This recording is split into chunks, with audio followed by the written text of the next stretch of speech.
चांगलं राहतं. विठ्ठल विठ्ठल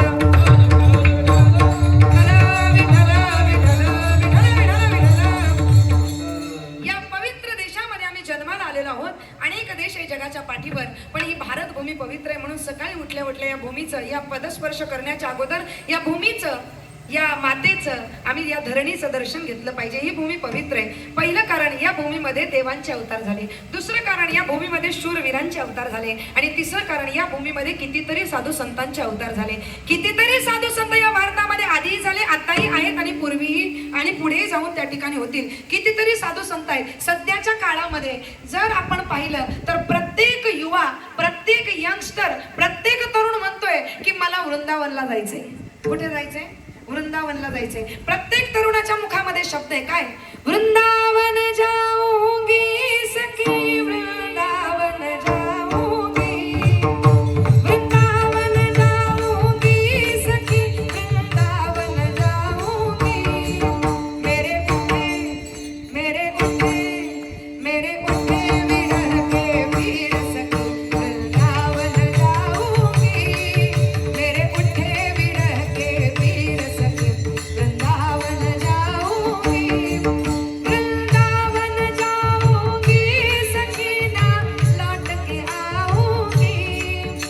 वृंदावन जाऊंगी सखी, ना लौट के आऊंगी. बाजे मुरली बाजे मुरली बाजे मुरली, यमुना तीर सखी, वृंदावन जाऊंगी. बाजे मुरली यमुना तीर सखी, वृंदावन जाऊंगी.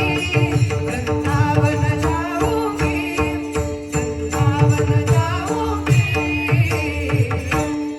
प्रत्येक माणूस म्हणतो मला वृंदावनला जायचंय. आणि वृंदावनला जाऊन काय पाहायचंय? प्रेम मंदिर पाहायचंय. प्रेम मंदिरात जाऊन एखादी रील्स बनवायची, शूटिंग करायची. आणि अजून दुसरी गोष्ट काय करायची? वृंदावनला जाऊन कोणाचं दर्शन घ्यायचंय? बोला पटकन. प्रेमानंद महाराजांचं. कोणाचं? प्रेमानंद महाराजांचं. पिवळे पिवळे बाबा माहितीये ना, अशी दाढी वाढलेली, गोरे गोरे पान आहेत, असे प्रेमानंद महाराज. प्रत्येक माणूस म्हणतोय मला प्रेमानंद बाबाचं दर्शन घ्यायचंय, प्रेमानंद बाबाचं दर्शन घ्यायचं. कितीतरी वर्ष झाले डॉक्टर्स म्हणतात त्यांना दोन्ही किडन्या नाही, किडन्या फेल आहेत त्यांच्या. पण प्रेमानंद महाराज म्हणतात, डॉक्टर म्हणतात मला किडन्या नाही, पण मला दोन्ही किडन्या आहेत. नुसत्या किडन्या नाही, माझ्या किडन्यांची नावं सुद्धा आहेत. ज्या किडन्या मला जगवतात त्या किडन्यांची नावं आहेत. माझ्या एका किडनीचं नाव आहे श्रीकृष्ण आणि दुसऱ्या किडनीचं नाव आहे श्री राधा. आहे की नाही? असे साधू संत आजही, असे साधू संत आजही या ठिकाणी, या पृथ्वी तलावर, या भारत वर्षामध्ये आहेत आणि पुढे सुद्धा होणार आहेत. विठ्ठल विठ्ठल विठ्ठल.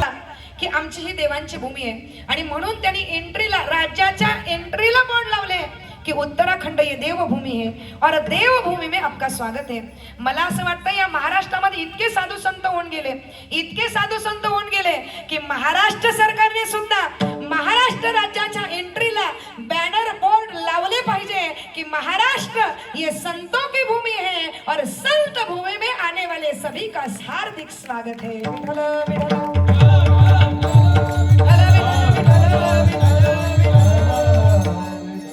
एवढे साधू संत होऊन गेले की या साधू संतांचं जर मंत्रिमंडळ आपण पाहिलं तर वारकरी संप्रदायातील साधू संतांच्या मंत्रिमंडळामध्ये मुख्यमंत्री आहेत. कोण मुख्यमंत्री आहेत? महाराष्ट्राचे मुख्यमंत्री कोण आहे? जरा बोला ना, देवासारखं बोला जरा. देवेंद्र फडणवीस मुख्यमंत्री. वारकरी संप्रदायाचे मुख्यमंत्री कोण? वारकरी संप्रदायाचे मुख्यमंत्री माऊली महावैष्णव ज्ञानोबा. काही लोक म्हणतील का हो आमच्या मुख्यमंत्री साहेबांनी योजना काढली. कुठली योजना? लाडकी बहीण. हप्ता पडला का या महिन्याचा? नाही पडला. मला नाही पडला म्हणजे तुम्ही पण नाही बोलायचं. महाराज, आमच्या मुख्यमंत्री साहेबांनी योजना काढली. आता काल मी कीर्तनात म्हटले हप्ता पडला का, तर जवळजवळ सगळ्या माई मावल्या एका हातात पडल्या. नाही आहो, मी म्हटलं आताचा नाही पडला पण मागचे खाल्लेले का विसरता? एवढ्या महिन्याचे खाल्ले ना, खाल्ले का नाही? हा, मग खाऊन नाही म्हणायचं नाही, हो बोलायचं. मग आमच्या मुख्यमंत्री साहेबांनी योजना काढली. कुठली? लाडकी बहीण योजना. मग तुम्ही म्हणता माऊली महावैष्णव ज्ञानोबाराय हे मुख्यमंत्री आहेत, तर तुमच्या मुख्यमंत्री साहेबांनी कोणती योजना काढली?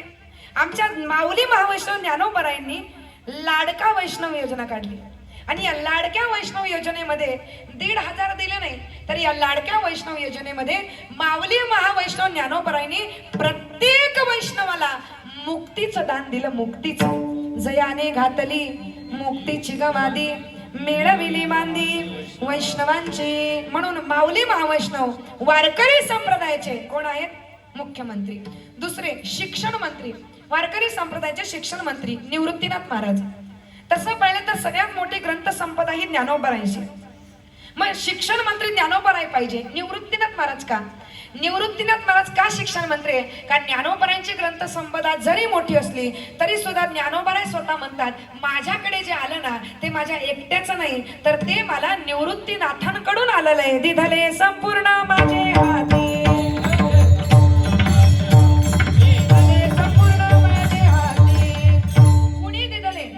नाथाने दिधले. म्हणून संप्रदायाचे शिक्षण मंत्री कोण? कोण? निवृत्तीनाथ महाराज. आता ऐका, संप्रदायाचे वस्त्र उद्योग मंत्री कोण? कबीरदासजी महाराज. कारण कबीरदासजी महाराजांनी काय विणले? शेले विणले. नुसते कबीरदासजींनी विणले नाही, तर कबीरदासच्या मागे बसून कुणी विणले? कबीराचे मागे शेले विणी. पांडुरंग परमात्म्याने कबीराच्या मागे राहून काय विणला? शेला विणला.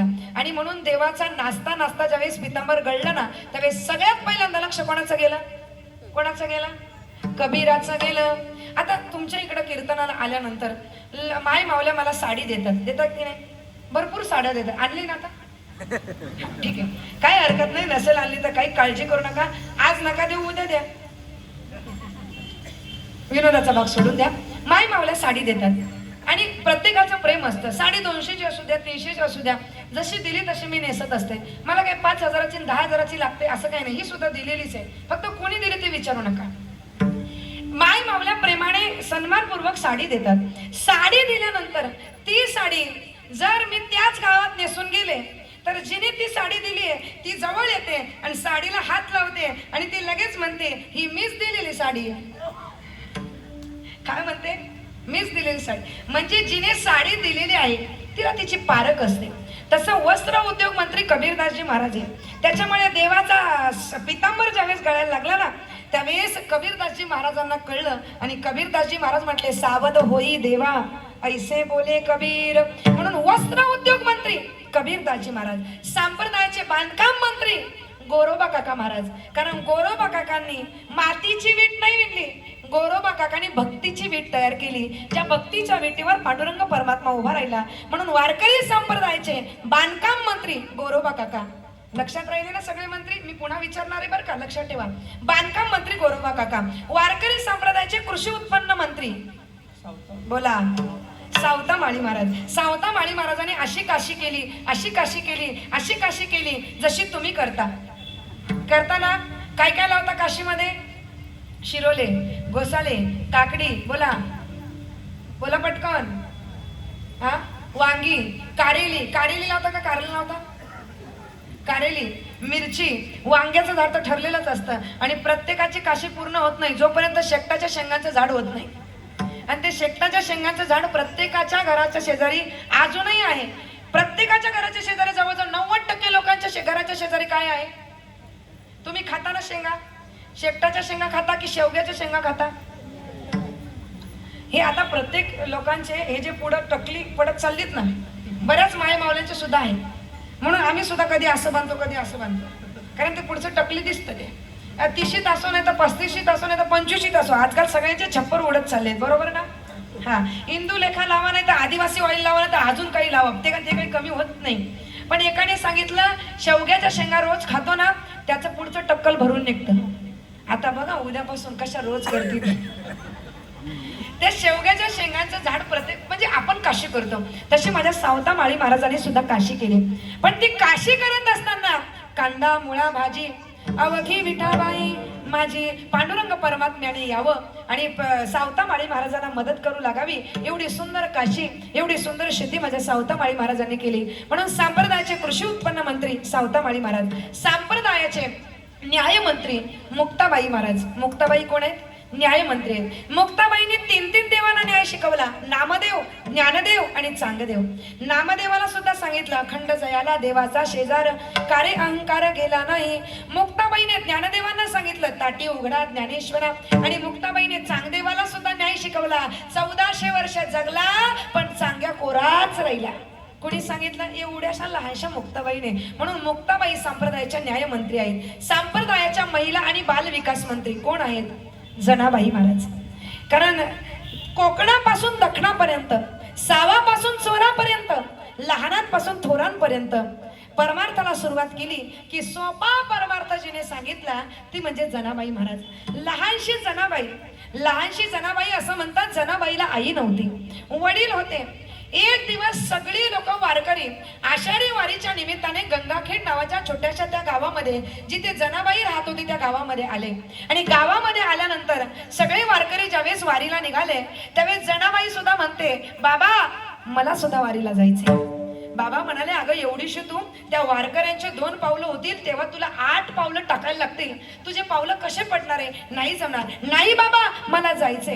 बाबाने विचार केला, लहानशी लेक आहे, 4 त्या ठिकाणी पावलं चालेल, थकली का बसेल, आराम करेल आणि मग आपोआप घरी निघून येईल, असं कोणाला वाटलं? बाबांना वाटलं. पण जनाबाई जशी निघाली तशी तुरु तुरु तुरु तुरु तुरु तुरु तुरु तुरु तुरु तुरु चालायला लागली. बाबाला वाटलं आताच थांबेल, मगच थकवा लागेल, दुपारीच थकेल, संध्याकाळी थकेल, परत घरी येईल. पण जनाबाई कसली थकते?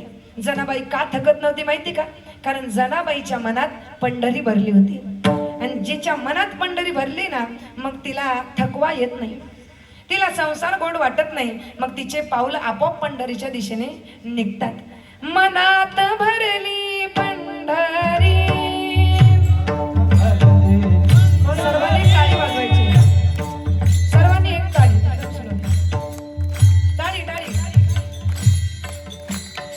मनात भरली पंढरी, जाईन म्हणते माहेरी. मनात भरली पंढरी,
मनात पंढरी भरली होती.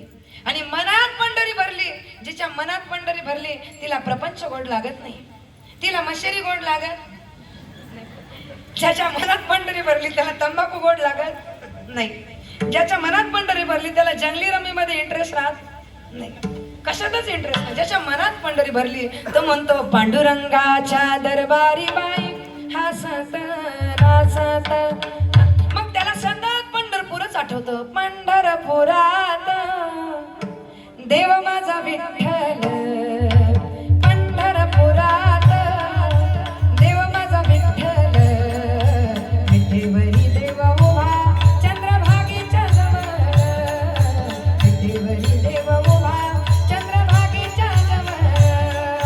बंधू माझा हवशी देवाला तुळशी लाविल्या अंगणात, लाविल्या अंगणात विठुरायाच्या नगरीत, लाविल्या अंगणात विठुरायाच्या नगरीत. जय हो पंढरपुरात देव माझा विठ्ठल, पंढरपुरात देव माझा विठ्ठल, विठेवरी देव उभा चंद्रभागेच्या जवळ, विठेवरी देव उभा चंद्रभागेच्या जवळ, विठेवरी देव उभा चंद्रभागेच्या जवळ.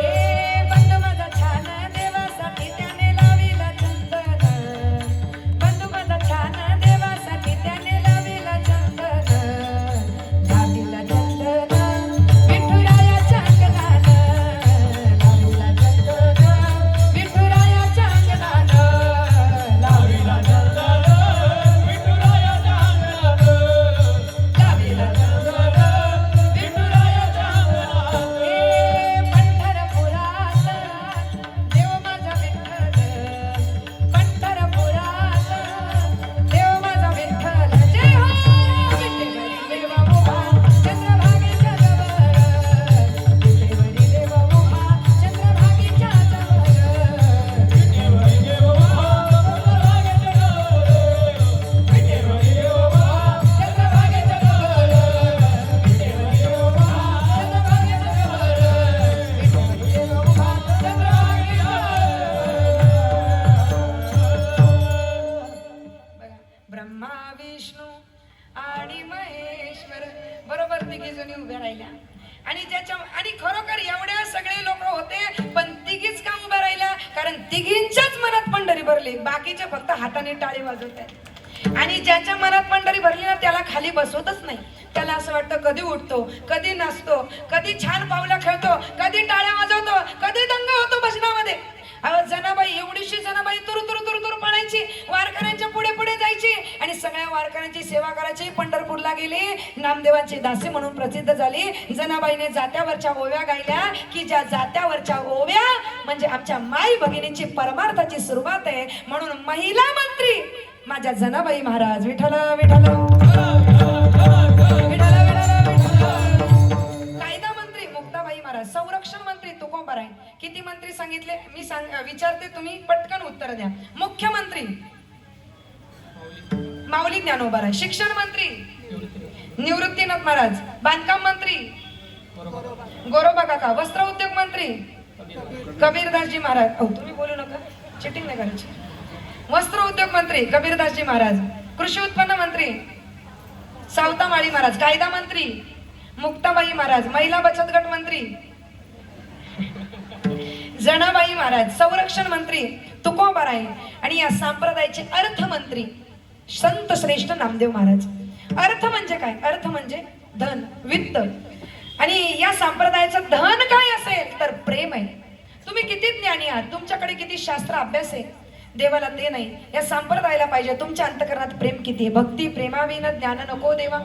असं मंत्रिमंडळ तयार व्हावं एवढे संत या महाराष्ट्रामध्ये झाले. तसं पाहिलं तर संत हे निर्गुण निराकार स्थित असणारे संत असतात, ब्रह्मस्थित असणारे संत असतात, वैकुंठामध्ये परमात्म्याच्या चरणी लीन असणारे संत असतात. पण तरी सुद्धा या मृत्यू लोकामध्ये काय येतात? मृत्यू लोकामध्ये 3 वर्ग येतात. तुम्ही आम्ही सुद्धा येतो, देव सुद्धा येतो आणि संत सुद्धा येत असतात. पण प्रत्येकाची येण्याची कारण वेगळी. तुम्ही आम्ही येतो का? केले कर्म झाले त्याची भोग आले. राहिलेलं कर्म भोगण्याकरता आपण जन्माला येतो. जीव जगामध्ये येत असतो त्याला यावं लागतं, कारण जीव कर्म मूर्ती आहे. जीव कोणती मूर्ती आहे?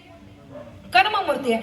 देव या जगामध्ये येत असतो, देवाला यावं लागतं, देव येत असतो, देवाला आणलं जातं का? कारण देव धर्ममूर्ती आहे. धर्माची तू मूर्ती, पाप पुण्य तुझे हाती. देव कशा करता येतो? जब जब होई धर्म की हानी, ओ जब जब होई धर्म की हानी, पाडही असुर अधम अभिमानी.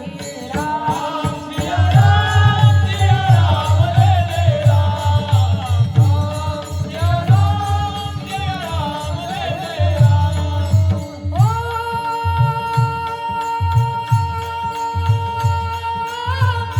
तब तब सलधरी विविध शरीरा.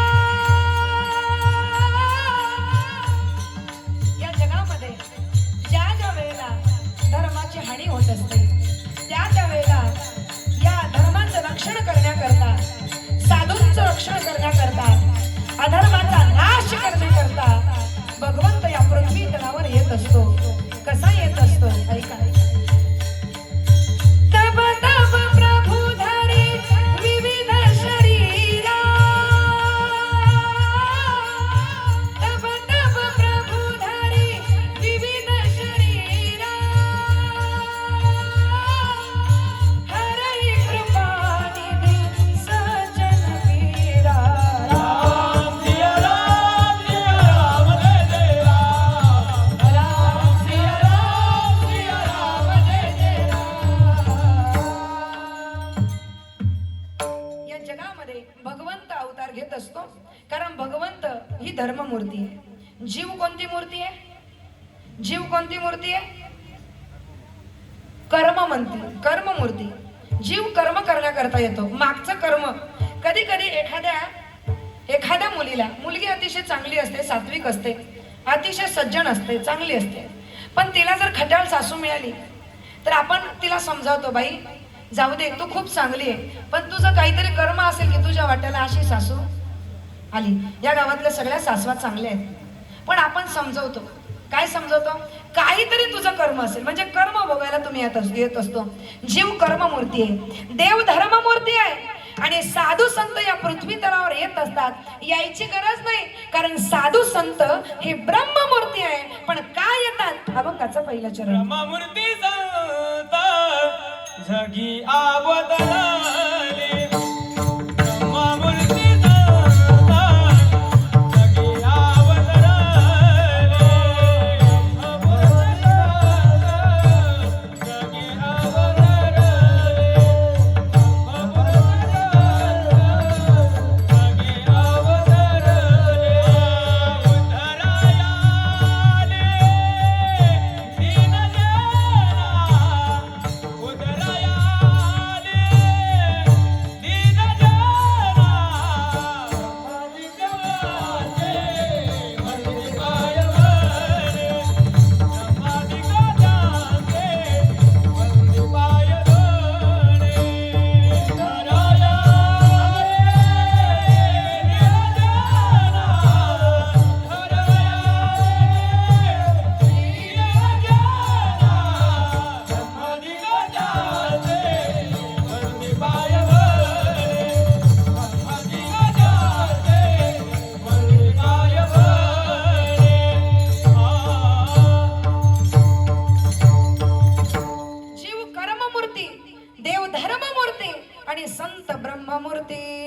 ब्रह्ममूर्ती संत जगी अवतरले.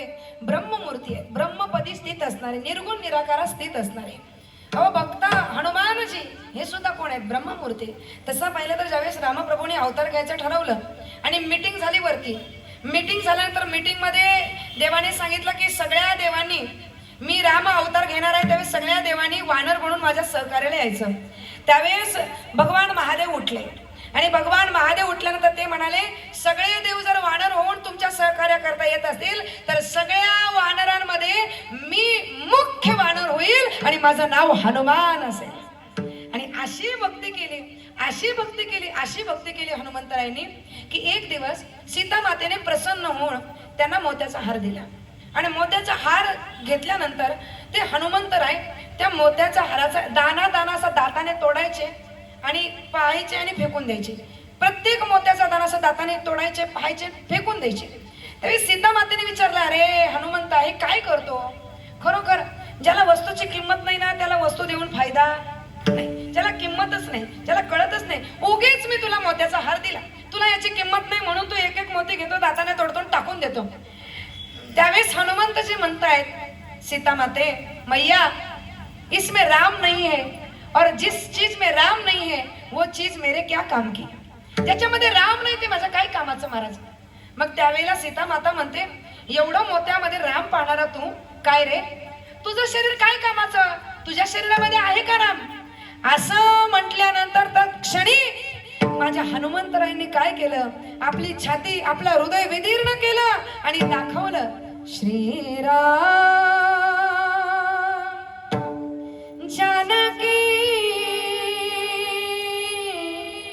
बैठे हैं मेरे सीने में. श्रीराम जानकी बैठे हैं मेरे सीने में. श्रीराम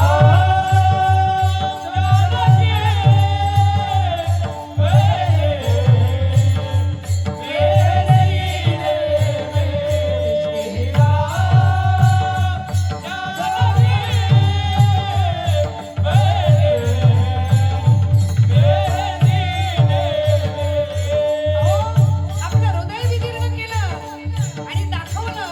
साक्षात भगवंताने बघितलं, सर्व जनसमुदायाने, सगळ्या वानरांनी बघितलं काय आहे. श्रीराम जानकी बैठे हैं मेरे सीने में. श्रीराम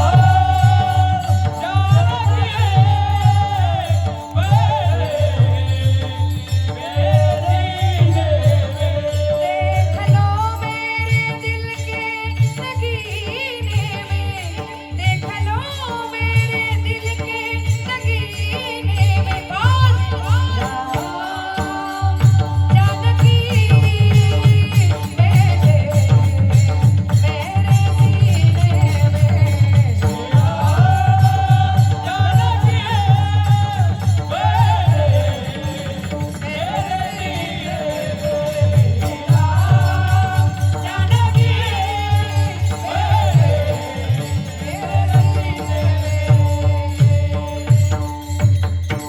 श्री रामचंद्र प्रभू जानकी आणि पंचायतना सकट भगवान श्री रामचंद्र प्रभू हृदयामध्ये स्थित होते हनुमंतरायांच्या.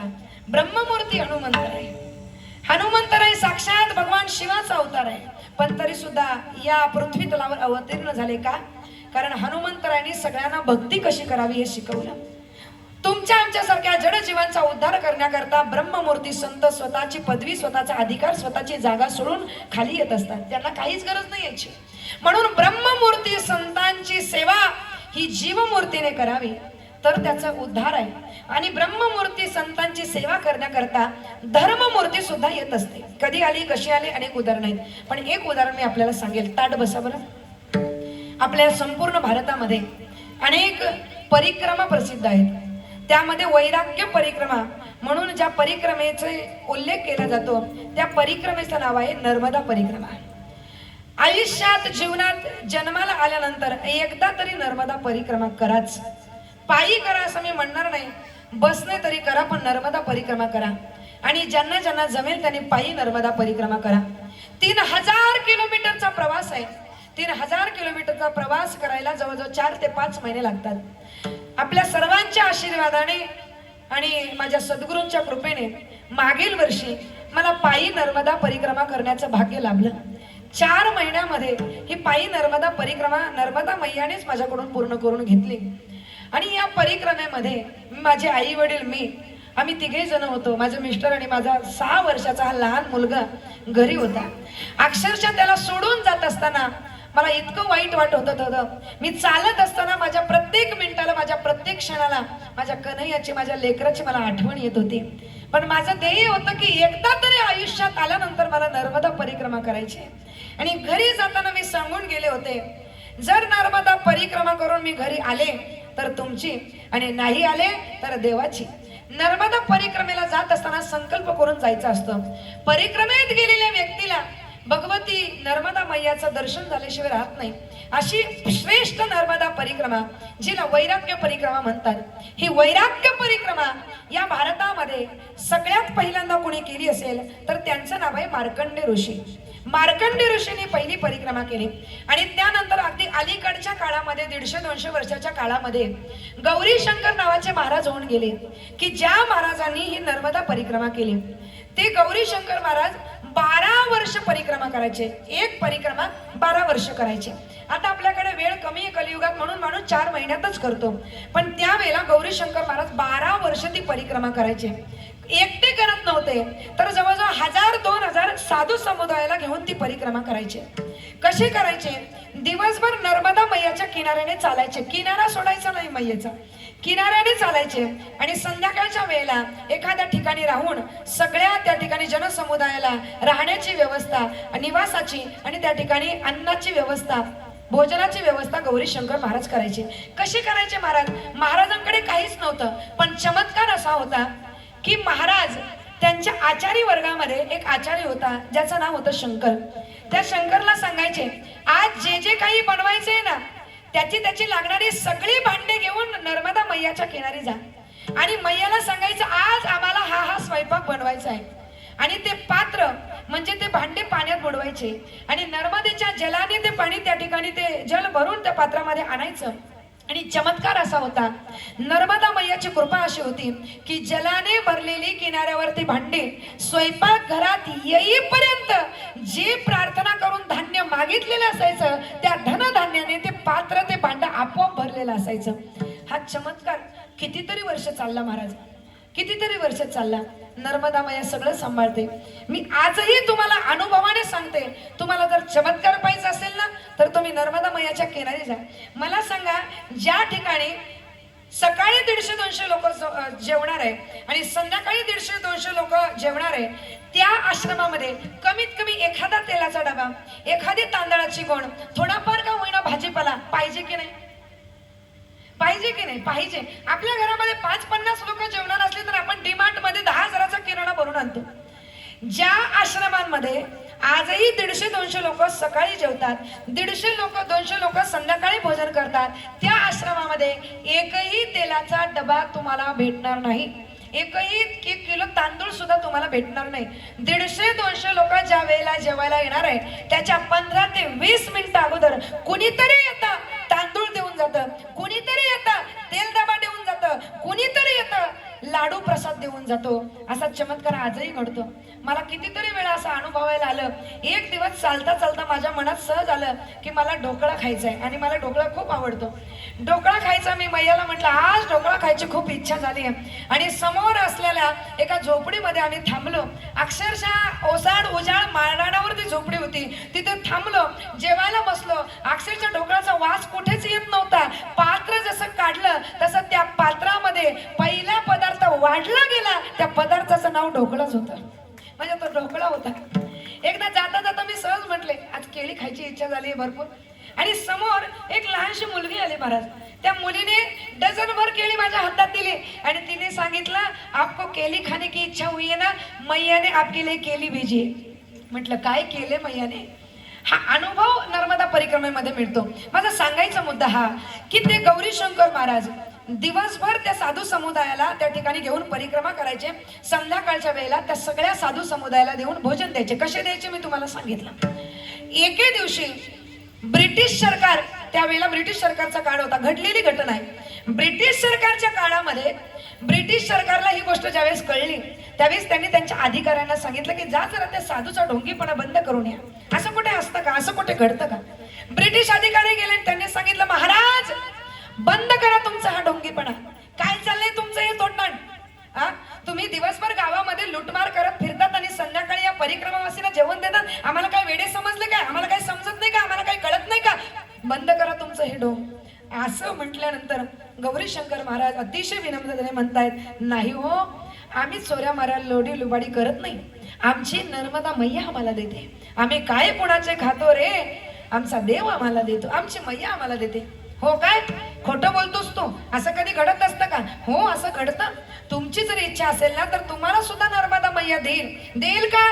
ते ब्रिटिश अधिकारी होडीमध्ये बसले, नावेत बसले आणि नावेत बसल्यानंतर महाराजांनी सांगितलं तुम्ही सुद्धा नाव घेऊन आतमध्ये जा आणि तुम्हाला जे पाहिजे ते मनामध्ये इच्छा करून हे पात्र पाण्यात बुडवा. तुम्हाला जे पाहिजे ती माझी नर्मदा मैया तुम्हाला या पात्रामध्ये देईल. महाराज ते ब्रिटिश अधिकारी नावेत बसले. बरोबर नर्मदेच्या मध्यभागी नाव आल्यानंतर त्यांनी ते पात्र त्या नावेमध्ये त्या ठिकाणी त्या जलामध्ये बुडवले आणि जसं जलामध्ये बुडवले, ब्रिटिश होते, कपटी होते, त्यांनी अन्नधान्य मागायचं होतं, जेवणाचं भोजनाचे पदार्थ मागायचे होते, पण कपटी होते, मनामध्ये कपट होतं. ते म्हणाले खरोखर तू असशील ना मैया, खरोखर नर्मदे तुझा प्रसाद जर यांना मिळत असेल तर आम्हाला हे अन्नधान्य नको, दाखव तुझा चमत्कार, आम्हाला पाहिजे पण अन्नधान्य नाही, आम्हाला चांदी दे, आम्हाला सोनं दे, आम्हाला हिरे माणिक मोती दे. आणि असं म्हणून ते भांडे पाण्यात बुडवले. आश्चर्य वाटेल तुम्हाला, ते भांडे सोनं नाणं हिरे माणिक मोत्याने त्या ठिकाणी भरून निघाले. ब्रिटिश अधिकाऱ्यांना वाटलं कदाचित या महाराजांनी इथं सोनं नाणं लपवलं असेल म्हणून यांनी इथंच बरोबर आपल्याला नाव सोडायला सांगितली. महाराज तुम्ही खोटं बोलतायत, आम्ही दुसरीकडे नाव नेऊन बघतो. दुसरीकडे गेले, पुन्हा तिथेच तीच घटना घडली. तिसरीकडे गेले, तिथेही तीच घटना घडली. प्रत्येक ठिकाणी सोनं नाणं हिरे माणिक मोती निघायला लागलं. शेवटी ब्रिटिश अधिकारी नतमस्तक झाले आणि त्यांनी सांगितलं यापुढे या भारतामध्ये नर्मदा परिक्रमा करणाऱ्या परिक्रमावासींना ब्रिटिश सरकारकडून कुठल्याही प्रकारचा त्रास देण्यात येणार नाही. सरकारकडून होईल ते परिक्रमावासींना सहकार्यच होईल, कुठल्याही प्रकारचा त्रास होणार नाही, असा शब्द त्यावेळेला ब्रिटिश सरकारने दिला. आणि शब्द दिल्यानंतर इकडे गौरी शंकर महाराजांच्या डोळ्यातून अश्रू वाहू लागले. महाराजांचं हृदय सद्गतीत झालं, अंतकरण प्रेमाने भरून आलं. नर्मदा मैया साक्षात समोर येऊन उभे राहिले आणि उभी राहिल्यानंतर त्या ठिकाणी महाराज म्हणतात मैया किती काळजी घेते ग तू. अगं त्या कपटी ब्रिटिश अधिकाऱ्यांनी सोनं नाणं मागितलं तरी सुद्धा तू त्यांची इच्छा पूर्ण केली, पण तू माझा अपमान होऊ दिला नाही. किती भक्ताची काळजी घेते. किसी ने कहा है प्रबल प्रेम के पाले पड़ते प्रभु को नियम बदलते देखा. प्रबल प्रेम के पाले पड़ते प्रभु को नियम बदलते देखा. अपना मान भले टल जाए पर भक्त का मान न टळते देखा. भक्ताचा अपमान कधी देव होऊ देत नाही. त्यावेळेला गौरी शंकर महाराज म्हणतात बस आता जीवन संपवावं, आता समाधीस्थ व्हावं असं मला वाटतंय.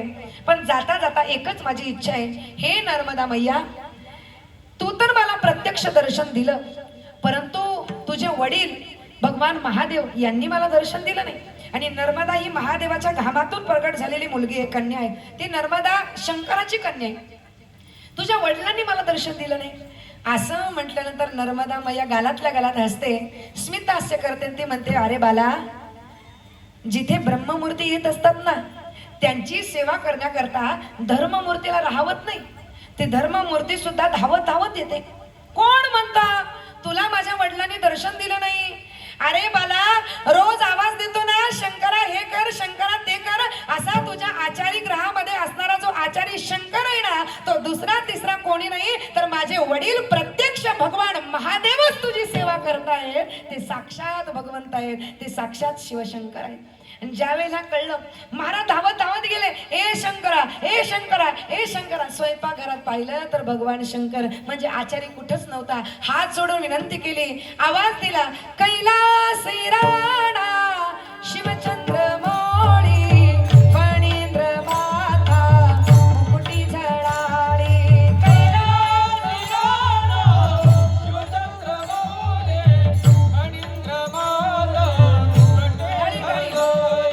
कारुण्य सिंधू भव दुःख हारी तुझ विन शंभो मज कोण तारी. भव दुःख हारी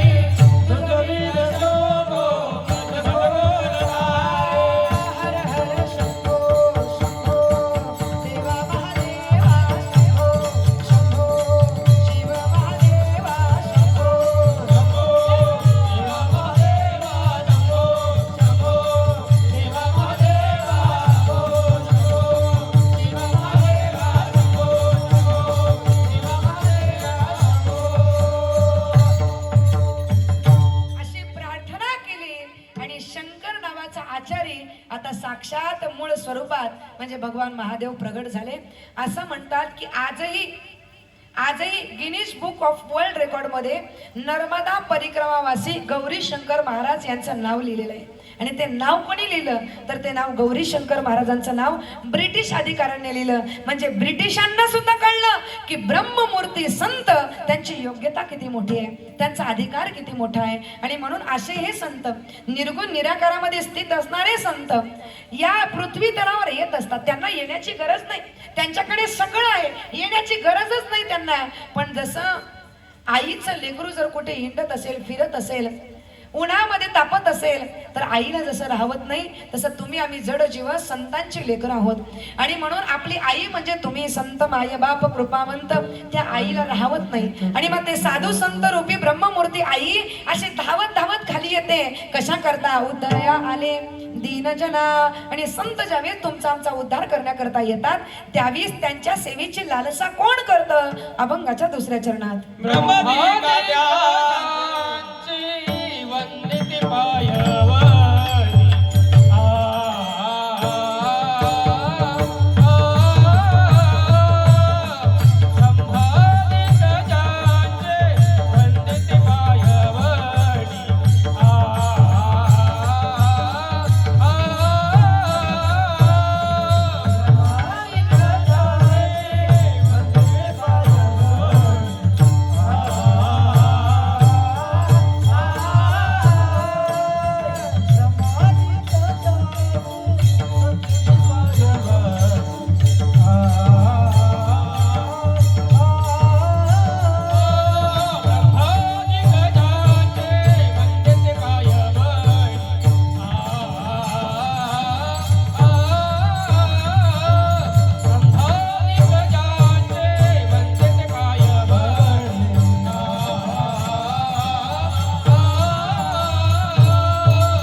संभावित जाचे वंदित पायवनी नाम घेता वदनी दोष जाती.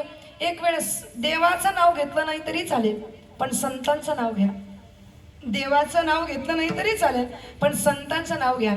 देवाचं नाव घेतलं नाही तर देवाला राग येणार नाही, पण संतांचं नाव घेतलं नाही ना तर देवाला जरूर राग येईल. कारण संतांचं इतकं प्रेम असतं देवावर आणि देवाचं इतकं प्रेम असतं संतांवर, इतकं प्रेम इतकं प्रेम इतकं प्रेम की स्वतः माऊली म्हणतात तेही प्राणा परवते आवडते माझा निरोते जे भक्त चरित्राते प्रशंसिती. आणि म्हणून संतांचं नामचिंतन करावं. संतांचं नामचिंतन केलं, संतांचं नाव घेतलं की नाम घेता वदनी दोष जाती. संतांचं नाव घेतलं की दोष सगळे निघून जातात. म्हणून संतांचं नामस्मरण करावं. आणि म्हणून माझे तुकोबाराय म्हणतात तुका म्हणे पापे जाती संतांची जपे. म्हणून देवाची सेवा करायला नाही जमली काही हरकत नाही, देवाची सेवा करायला नाही जमली काही हरकत नाही, आषाढीची वारी करायला नाही जमली काही हरकत नाही, पण ज्ञानोबारायांची कार्तिकी वारी चुकू नका. साधू संतांची सेवा करायचं चुकू नका. साधू संतांची सेवा केली की तुका म्हणे संत सेवा हेची देवा उत्तम विठोबा रघुबाई.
विठूचा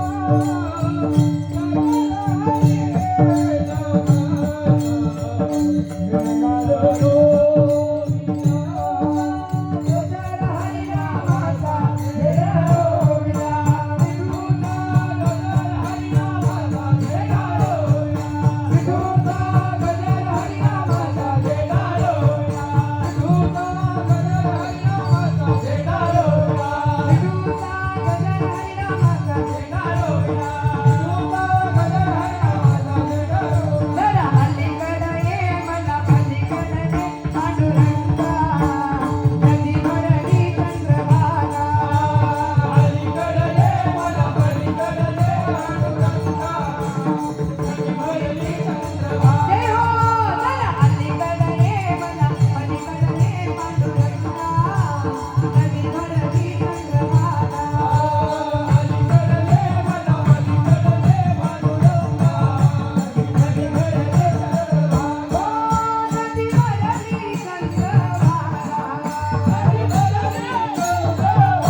टूरलाच जाता का काय?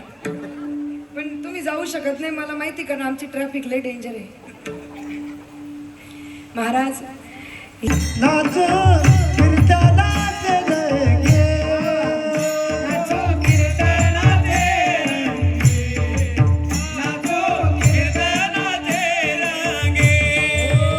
नाच कीर्तनाचे रंग ज्ञानदीप लावू जगी, नाच कीर्तनाचे रंग ज्ञानदीप लावू जगी, ज्ञानदीप लावू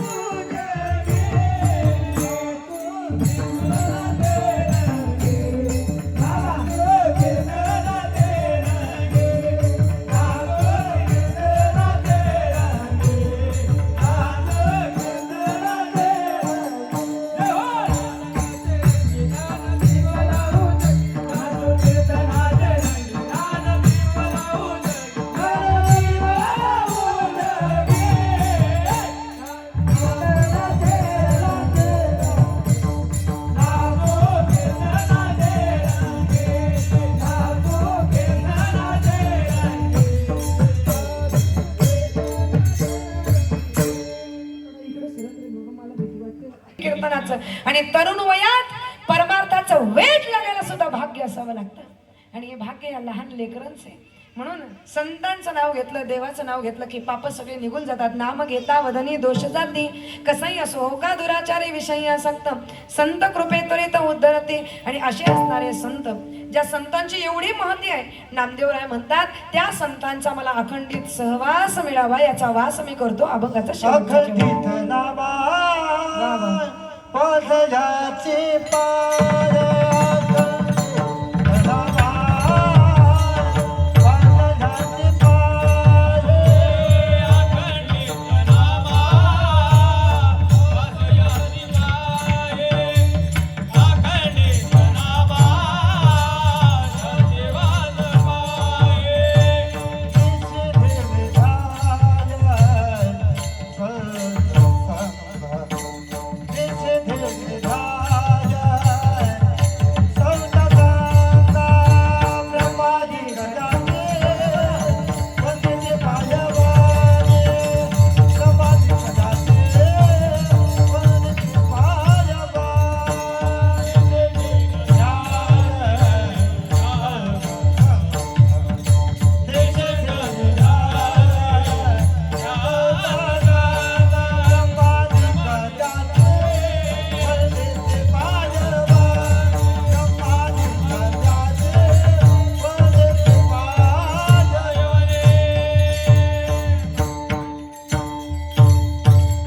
अखंडित नामा त्याची वास पाये, निशिदिनी ध्याये सत्संगती ब्रह्मादिक त्यांची वंदिती पायवणी. नाम घेता वदनी दोष जाते, अल्पमती प्रमाणे सेवा करण्याचा एक प्रयत्न केला. सर्व वारकरी टाळकरी श्रोतूवर्ग सर्वांचे आभार मानते.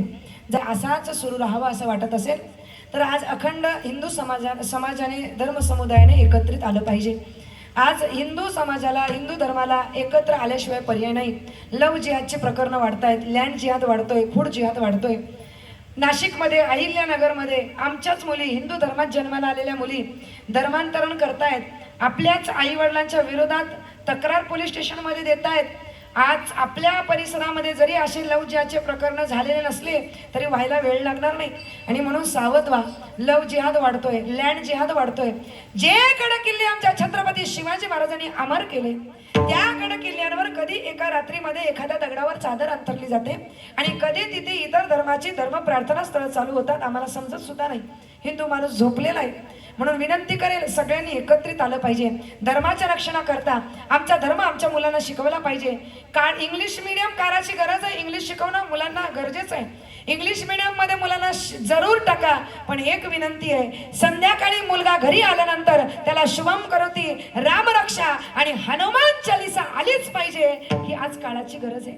सगळ्या माया बहिणीने एकत्रित येऊन ही गोष्ट लक्षात घ्यायची की आपल्या मुलांना राम शिकवा, आपल्या मुलांना कृष्ण शिकवा. अभि नाही तो कभी नाही. आपल्याच लोकांकडून खरेदी करा. आपला माणूस भले 2 पैसे आपल्याकडून एक्स्ट्रा घेईल, जास्त घेईल, वाढीव घेईल, पण आपला माणूस आपल्या दुधात थुंकणार नाही. आणि आपला माणूस आपल्या बिर्याणीत गटारीचं पाणी टाकणार नाही, कारण त्याच्यामध्ये जे रक्त आहे ते शिवाजी राजांचं रक्त आहे, त्याच्यामध्ये जे रक्त आहे ते शंभू राजांचं रक्त आहे. आणि दुसऱ्याला त्रास देणं हे या रक्ताने आम्हाला कधीच शिकवलेलं नाहीये. म्हणून आपल्या माणसाला मोठं करा, आपल्या माणसाच्या सोबत राहा, सहकार्य करा, एक व्हा. एक झाल्याशिवाय पर्याय नाही. आणि एक व्हायचं असेल, धर्म टिकवायचा असेल, याच्याकरता कीर्तन भजन हे सगळं टिकलं पाहिजे. धर्म जर टिकला तर हे सगळं टिकेल. काय काय टिकेल? जगतगुरु की थाती वाला वासंती परिवेश बचेगा, छोटी चंदन और कमंडल गीता गई आशेष बचेगा, गंगा यमुना जलधारा ये सागर का आवेश बचेगा, काशी अवधपुरी नालंदा तक्षशिला ऋषिकेश बचेगा, बच जाएगी आर्य सुता ये संतों का उपदेश बचेगा, माटी पर मिटने वाले वीरों का उद्देश्य बचेगा, दीप्तिमान इस देव भूमि पर देवों का उन्मेष बचेगा, मथुरा वाली जन्मभूमि का एक एक अवशेष बचेगा, आनंदी देवो पंढरपुर में कौन गांव में होने वाला अखंड हरिनाम उत्सव भी बचेगा. लेकिन एक बात कान खोल कर सुन लो, अगर धर्म बचा तो ये देश बचेगा, अगर धर्म बचा तो भारत बचेगा. म्हणून भारताला वाचवायचं असेल तर सत्ता वाचवणं गरजेचं आहे. सत्ताला वाचवायचं असेल तर धर्माकरता एकत्रित येणं गरजेचं आहे. आणि म्हणून एकत्रित या. आपण बचत गटाकरता एकत्रित येतो, बरोबर की नाही? आपण एखाद्या कमिटी करता एकत्रित येतो, एखादा जागा जमिनीच्या व्यवहाराकरता एकत्रित येतो. कधीतरी या धर्माकरता एकत्रित येऊन बघा, या देशाकरता एकत्रित येऊन बघा. ज्या देशामध्ये आपण जन्माला आलो त्या देशाला पाठिंबा द्या, नाहीतर ज्या देशाचे गोडवे गातात त्याच देशात जाऊन राहा. आपल्या देशाला पाठिंबा द्या. आपण भारतात आहोत म्हणून सेफ आहोत. कितीतरी लोक म्हणत होते, कितीतरी सेफ म्हणत होते की आम्ही भारतात सेफ नाही, असे आता मुख गिळून बसले, शांत बसले. आपल्याला कमीत कमी फक्त LPG आणि पेट्रोलचा थोडासा तुटवडा येतोय. बाकीच्या देशांचे काय हाल आहेत जरा जाऊन बघा. मी कुठल्या सरकारचं हे करत नाही किंवा कुठल्या पक्षाचे कार्यकर्ता नाही, अजिबात कुठल्या गोष्टीला मी समर्थन देत नाही. मला मनापासून फक्त एक वाटतं, या पवित्र भूमीमध्ये आपण जन्माला आलो. ही रामाची भूमी आहे, ही कृष्णाची भूमी आहे. हा देश रामाचा आणि कृष्णाचा देश आहे. आणि म्हणून या पवित्र भूमीच्या संरक्षणाकरता सकल हिंदू समाजाने एकत्रित आलं पाहिजे. आणि हिंदूंना जर भारत देश सोडला तर इतर कुठलाही देश नाहीये राहण्याकरता. बाकीच्या सगळ्यांना देश आहे, पण हिंदूंना भारताशिवाय कुठलाही देश नाहीये. म्हणून एकत्रित या. हिंदू हो, हिंदुत्व को चाहती हूँ, सबको एक साथ लाना चाहती हूँ. मिलकर रहेंगे तो शेर कहलाएंगे और बिछड़ गए तो गिधड़ सताएंगे. आणि म्हणून आज ज्या भारतात आम्ही जन्माला आलो, ज्या भारतात रामाचा जन्म झाला, विचार करण्यासारखी गोष्ट आहे. बुद्धीला तुम्ही थोडासा ताण द्या की ज्या भारतात रामाचा जन्म झाला त्या भारतात राम मंदिर होण्याकरता 450 ते 500 वर्ष लागावे. किती वाईट परिस्थिती आहे. तो आमचा राम टेंट मध्ये राहत होता, एका छोट्याशा राहुटेमध्ये राहत होता. पण आम्ही सगळ्यांनी एकत्रित येऊन निर्णय घेतला. कारसेवकांनी योगदान दिलं, बलिदान दिलं. कितीतरी रामभक्तांनी त्याग केला. आमच्या कितीतरी पिढ्या त्या ठिकाणी राम मंदिर पाहता पाहता राहिले महाराज. ज्या भारतामध्ये रामाचा जन्म झाला त्या भारतामध्ये राम मंदिर व्हायला 500 वर्ष लागावी. याच्यावरूनच कळतं की हिंदू माणूस धर्माच्या बाबतीत शंड झालेला आहे. म्हणून एक व्हा. आणि नाही आपल्या मुलाला काही शिकवलं तरी एक शिकवा, आठवणीने शिकवा. तुम्हा स्वर्गात जागा दिल्याशिवाय देव राहणार नाही. काय शिकवा? मेरे भारत का बच्चा बच्चा, मेरे भारत का बच्चा